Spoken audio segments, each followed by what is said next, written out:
केल्याने होत आहे रे, आधी केलेच पाहिजे. ही म्हण आपण सर्वांनीच ऐकली असाल. याचंच एक उत्तम उदाहरण म्हणजे लातूर येथील राहुल रामलिंग सगर हा तरुण होय. त्याने जिद्द आणि चिकाटीच्या जोरावर लातूर येथून सोलापुरात येऊन स्पर्धा परीक्षेची तयारी करून सोलापुरातच आरोग्यसेवक या पदाची परीक्षा उत्तीर्ण झाला असून सोलापूरमध्ये त्याची आरोग्यसेवक म्हणून निवड झाली आहे. पाहूया राहुल सगर या तरुणाची प्रेरणादायी कहाणी. नमस्कार, माझं नाव राहुल रामलिंग सगर, राहणार एकंबीवाडी, तालुका औसा, जिल्हा लातूर. माझी आरोग्यसेवक सोलापूर या पोस्टसाठी निवड झालेली आहे. माझं शिक्षण लातूर येथे झालेलं आहे.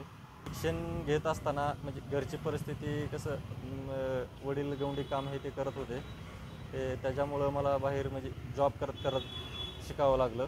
मी तिथं लातूरमध्ये एक नॅचरल दूध डेअरी आहे, तिथं जॉब करत होतो आणि ते करत आपलं शिक्षण घेत होतो.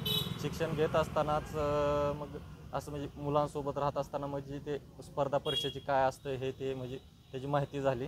मग स्पर्धा परीक्षेकडं मग ते करत त्या टायमालाच म्हणजे स्पर्धा परीक्षा करायचं ठरवलं. तिथून मग लातूरमध्येच स्पर्धा परीक्षा करत तिथं 2-3 वर्ष केलो मी तिथं स्पर्धा परीक्षा.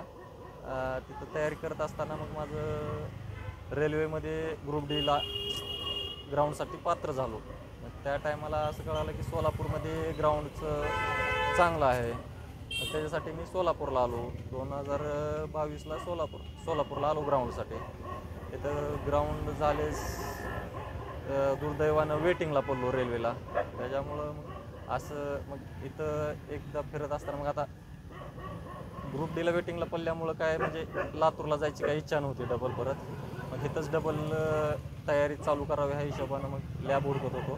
लातूरला जायचं कॅन्सल केलं. मग इथंच तयारीसाठी राहिलो.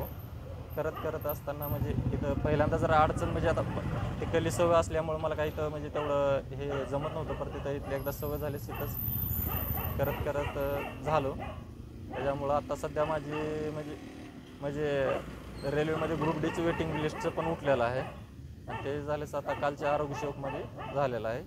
सोलापूर येथील विजापूर नाका येथे एका हॉस्टेलमध्ये राहुल राहिला होता.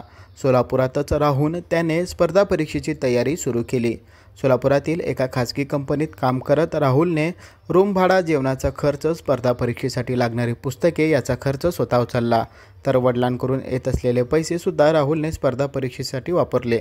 राहुल दररोज काम करत येऊन अभ्यासिकामध्ये 6 ते 7 तास अभ्यास करत होता. राहुलने आधीच ठरवलं होतं की अधिकारी व्हायचं आहे. आता मी आरोग्यसेवक झालो आहे, लवकरच अधिकारीसुद्धा होईल, असा मत राहुलने व्यक्त केला आहे. Irfan Patel, news 18 local, Solapur.